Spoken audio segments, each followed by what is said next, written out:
Bismillahirrahmanirrahim. Assalamualaikum warahmatullahi wabarakatuh. Perkenalkan, saya atas nama Dian Ayu Lestari, Stambuk F1G1181072, kelas B. Kali ini saya akan membahas mengenai soal ujian penal biokimia 2. Yang pertama, kita akan membahas mengenai hubungan antara karbohidrat, lemak, dan protein. Sebagaimana kita ketahui bahwa karbohidrat, lemak, dan protein merupakan salah satu penghasil energi bagi tubuh. Jadi ketika komponen penghasil energi tersebut harus diubah terlebih dahulu menjadi molekul sederhana. Berikut merupakan metabolisme hubungan antara karbohidrat, lemak, dan protein. Yang pertama dimulai dari karbohidrat, di mana karbohidrat ini akan diubah menjadi glukosa, di mana setelah dihasilkan glukosa akan mengalami proses respirasi aerob. Glukosa yang dihasilkan akan diubah menjadi asam pirufat pada tahap glikolisis. Selanjutnya, 2 asam pirufat ini akan diubah menjadi 2 asetil-CoA pada tahap dikarboksilatif oksidatif. 2 asetil-CoA ini akan menuju ke tahap siklus Krebs. Pada tahap ini akan dihasilkan FADH2 dan NADH. FADH2 ini dan NADH akan dibawa ke sistem transport elektron untuk dihasilkan energi. Selanjutnya, protein, di mana molekul sederhana pada protein adalah asam amino, di mana asam amino sebelum masuk ke tahap karbohidrat terlebih dahulu akan mengalami proses deminasi, di mana kita ketahui bahwa deminasi adalah proses buangan baik itu berupa urea, amonia, dan lain-lain. Asam amino tidak dapat langsung masuk ke tahap karbohidrat apabila masih memiliki gugus amonia. Apabila gugus amonianya telah hilang, maka asam amino ini akan masuk ke jalur karbohidrat melalui 3 tahap, yaitu bisa langsung masuk ke tahap dikarboksilatif oksidatif, kemudian 2 asam pirufat atau ke tahap 2 asetil-CoA, dan yang terakhir yaitu ke jalur siklus Krebs. Kemudian kita masuk pada asam lemak, di mana asam lemak ini memiliki 2 komponen sederhana yang terdiri dari gliserol dan asam lemak. Nah, kita ketahui bahwa gliserol ini akan menuju ke tahap glikolisis menghasilkan gliserol-dehid. Nah, gliserol-dehid ini akan diubah menjadi 2 asam pirufat pada tahap glikolisis. 2 asam pirufat ini akan diubah menjadi 2 asetil-CoA pada tahap dikarboksilatif oksidatif. Selanjutnya, 2 asetil-CoA ini akan menuju ke tahap siklus Krebs yang kemudian akan mengalami fosforilasi oksidatif. Sedangkan untuk asam lemak, di mana asam lemak ini terlebih dahulu akan mengalami proses beta oksidasi sebelum masuk ke jalur 2 asetil-CoA, di mana setelah mengalami proses beta oksidasi, dia akan menuju ke tahap 2 asetil-CoA dan selanjutnya menuju ke jalur siklus Krebs yang kemudian akan menghasilkan FADH2 dan NADH2 setelah melalui proses fosforilasi oksidatif. Jadi, glukosa yang dihasilkan akan disimpan dalam bentuk glikogen, di mana melalui tahap glikogenesis ini, tahap pembentukan glikogen ini akan disimpan dalam otot maupun hati. Selanjutnya, sisa glukosa yang dihasilkan tadi akan diubah menjadi energi. Kemudian, apabila karbohidrat yang dikonsumsi berlebih, maka glikogen yang disimpan di otot dan hati akan diubah menjadi asam lemak, di mana apabila kelebihan glukosa, maka dia akan diubah menjadi asetil-CoA terlebih dahulu. Selanjutnya, asetil-CoA ini akan diubah menjadi melonil-CoA melalui serangkaian proses. Nah, melonil-CoA ini yang sudah terbentuk akan diubah kembali menjadi asam lemak bebas yang nantinya akan disimpan dalam bentuk trigliserida. Selanjutnya, asetil-CoA ini akan diubah menjadi melonil-CoA melalui serangkaian proses, di mana melonil-CoA ini yang sudah terbentuk akan diubah kembali menjadi asam lemak bebas yang nantinya akan disimpan dalam bentuk trigliserida dalam jaringan adiposa. Sebagaimana kita ketahui bahwa semakin banyak glukosa dalam tubuh, maka semakin banyak pula asam lemak yang akan terbentuk. Selanjutnya, protein. Sebagaimana kita ketahui bahwa protein ini merupakan salah satu nutrisi yang dibutuhkan tubuh dalam jumlah besar. Berikut adalah berbagai manfaat dan fungsi protein bagi tubuh. Yang pertama, sumber energi, membangun dan memperbaiki jaringan tubuh, membentuk antibodi, membentuk enzim dan hormon, menyeimbangkan pH tubuh, menyeimbangkan cairan tubuh, dan sebagai alat transportasi dan penyeimbangan molekul tubuh. Rangkaian dari proses pencernaan protein dalam tubuh manusia. dari zat makanan yang mengandung protein masuk ke dalam mulut. Pada tahap ini akan terjadi proses pengunyahan. Selanjutnya masuk ke dalam lambung, di mana enzim pepsin bersama HCl akan mengubah protein asli menjadi proteosa dan pepton yang masih merupakan derivat-derivat protein yang agak besar. Kemudian isi lambung yang konsistensinya kental seperti rum susu secara intermittent masuk ke dalam duodenum melalui sphincter pylorus. Sekresi pankreas dan empedu yang sangat basah akan menetralkan asam dalam thymus.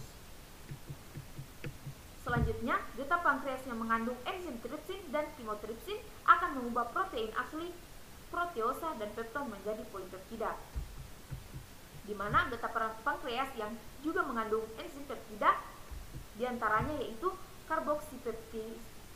karboksipeptidase, yaitu menghidrolisis ikatan peptida terminal pada ujung karboksil rantai polipeptida, dan yang kedua adalah aminopeptidase dan dipeptidase, yaitu memecahkan ikatan peptida terminal pada ujung amino bebas rantai polipeptida.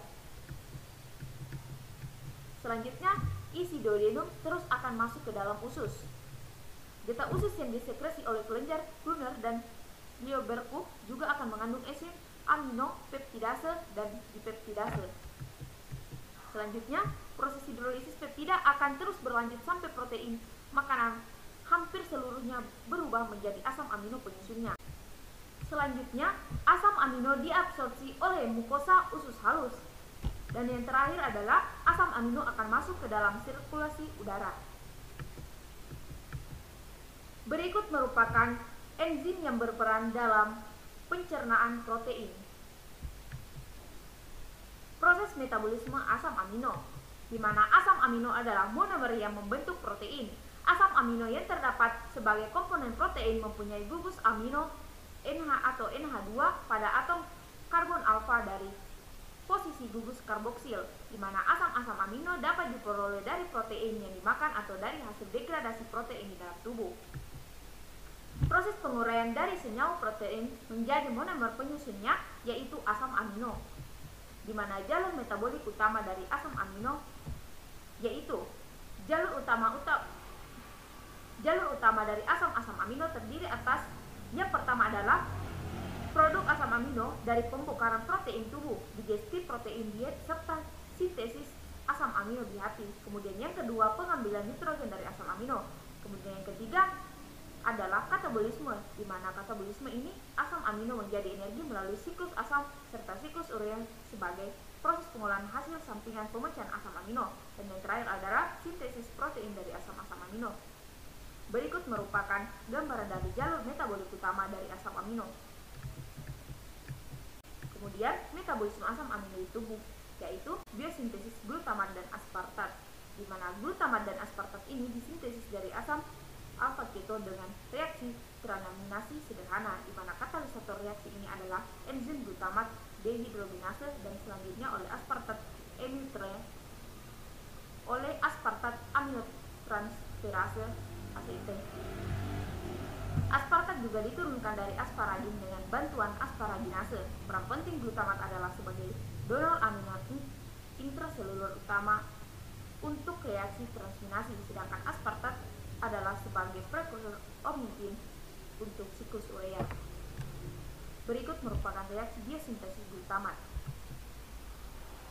Asam-asam amino tidak dapat disimpan oleh tubuh. Jika jumlah asam amino berlebih atau terjadi kekurangan sumber energi lain, tubuh akan menggunakan asam amino sebagai sumber energi. Tidak seperti karbohidrat dan lipid, asam amino memerlukan pelepasan gugus amin, di mana gugus amin ini kemudian dibuang karena bersifat toksik bagi tubuh.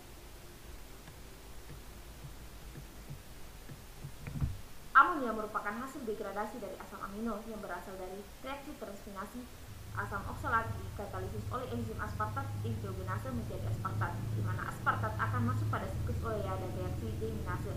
Glutamat hasil transminasi dari H2O yang dibantu oleh NAD+ yang menghasilkan NADH dan amonia, di mana amonia hasil reaksi itulah yang akan diolah di siklus urea ini.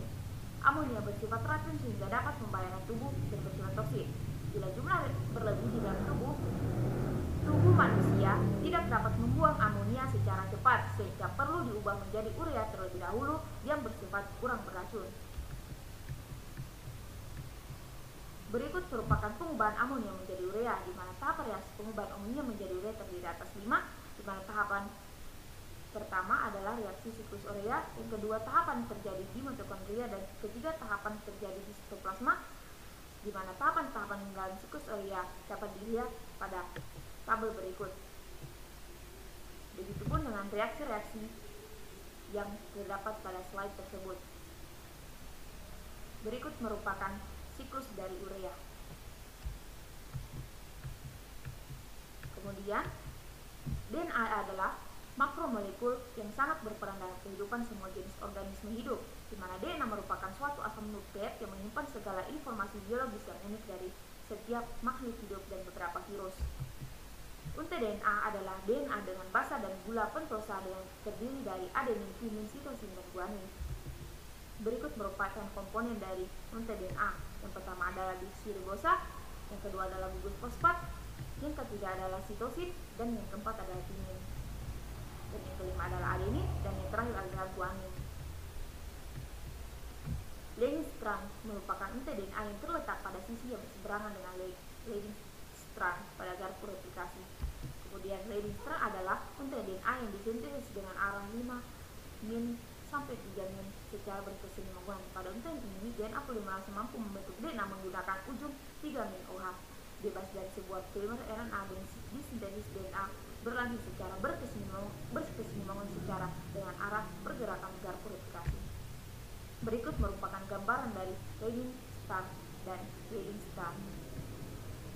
Fragmen Okazaki adalah DNA pendek berbentuk fragmen bagian dan proses replikasi DNA di bagian untai DNA lambat yang instan. Berikut merupakan gambaran dari fragmen Okazaki.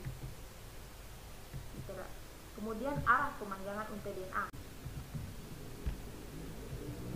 Dalam hal ini, DNA polimerase akan membentuk untai DNA baru dengan menambahkan nukleotida deoksiribonukleotida ke ujung 3-min hidroksil bebas nukleotida DNA yang sedang tumbuh. Sedangkan DNA polimerase bergerak ke DNA induk dengan arah 3-min ke 5-min, sementara untai DNA yang lain berorientasi 5-min ke 3-min.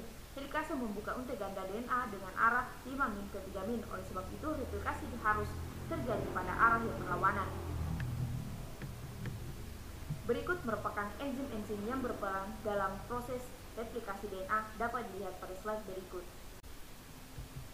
Kemudian kita masuk pada transkripsi, di mana intron adalah setiap urutan nukleotida di dalam gen yang dibuang dalam perjalanan RNA selama pematangan produk RNA akhir. Kemudian ekson adalah bagian dari gen yang akan menjadi bagian dari RNA matang akhir yang dihasilkan oleh gen tersebut setelah intron telah dihilangkan oleh perjalanan RNA, di mana sama seperti seluruh rangkaian gen yang dimiliki suatu spesies membentuk genom, seluruh rangkaian ekson membentuk ekson. Kemudian cap adalah protein yang berperan mengaktifkan enzim transkriptase cap atau penambahan tudung. Kemudian tail adalah penambahan poli A. Tail atau disebut polydenylation adalah penambahan rangkaian mRNA pada ujung 3-min. Maksud penambahan ini adalah untuk menghindari degradasi oleh 3-min exonuklease sehingga umur mRNA bertambah panjang. Berikut merupakan gambaran dari intron, ekson, cap, dan tail. Selanjutnya translasi, di mana tahap translasi terdiri dari 3 tahap. Yang pertama adalah inisiasi, di mana ujung mRNA yang telah keluar dari nukleus akan berkaitan dengan ribosom unit kecil melalui bantuan GTP dan enzim. Peristiwa tersebut disebut dengan kodon inisiasi. Kodon inisiasi tersebut adalah AUG, di mana kodon AUG ini akan memberikan sinyal untuk memulai proses translasi. Kemudian tRNA antikodon UAG yang membawa asam amino metionin akan melekat pada kodon inisiasi AUG. tRNA antikodon UAG merupakan komplementer dari kodon AUG, di mana tRNA sendiri berfungsi untuk mengantarkan informasi genetik mRNA dari sitoplasma menuju ribosom untuk disusun menjadi protein. Kemudian yang kedua adalah elongasi, di mana kodon yang dibawa oleh mRNA akan diterjemahkan satu persatu menjadi asam amino. Asam amino berikutnya akan ditambah satu persatu dari asam amino pertama atau metionin. Asam amino pertama atau metionin ini segera lepas dari ribosom. tRNA kembali ke sitoplasma untuk mengulangi fungsinya. tRNA berikutnya datang untuk berpasangan dengan kodon mRNA berikutnya. Setelah itu masing-masing asam amino akan digabung oleh tRNA. Gabungan asam amino tersebut akan membentuk polipeptida yang dikatalisis oleh rRNA.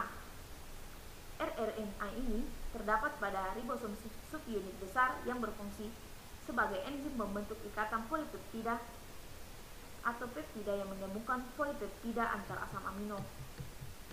Kemudian yang ketiga adalah terminasi, di mana proses translasi akan berakhir ketika salah satu kodon stop mRNA, UAA, UAG, dan UGA akan melekat pada ribosom. Polipeptida atau protein yang terbentuk akan terlepas dari ribosom dan terjadi pelepasan subunit ribosom menjadi subunit besar dan kecil. Protein yang telah disintesis akan mengalami proses post-translasi. Pada tahap ini protein dapat berkaitan dengan karbohidrat atau dipecah kembali menjadi beberapa polipeptida. Kemudian, pengertian dari mRNA disebut juga RNA terpanjang yang berbentuk pita tunggal. Fungsi dari mRNA ini adalah sebagai pola cetakan pembentuk polinukleotida atau protein.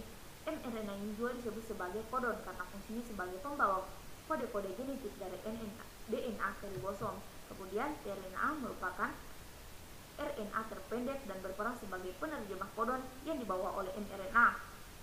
Fungsi lainnya adalah membawa asam-asam amino ke ribosom untuk disusun menjadi protein. Bagian tRNA yang dapat berhubungan dengan kodon yang dibawa oleh mRNA disebut antikodon. RNA merupakan RNA dengan jumlah terbanyak. Strukturnya berupa pita tunggal yang tidak bercabang dan fleksibel.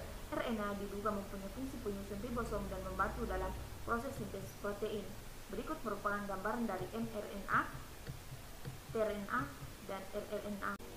Selanjutnya kita masuk pada terjemahan pasangan untai DNA, di mana kita ketahui mRNA mengandung 3 urutan basa nitrogen yang disebut kodon, di mana setiap 3 basa nitrogen akan menghasilkan satu jenis asam amino, di mana adenin selalu berpasangan dengan timin dan guanin selalu berpasangan dengan sitosin.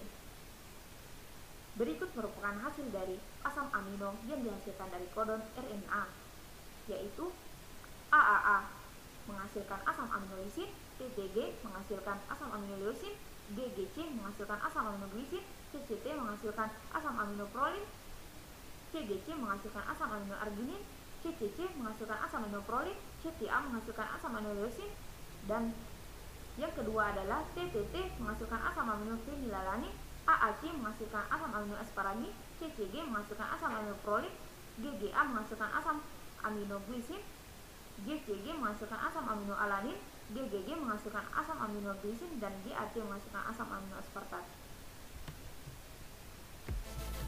Cukup sekian presentasi saya. Saya ucapkan Assalamualaikum warahmatullahi wabarakatuh.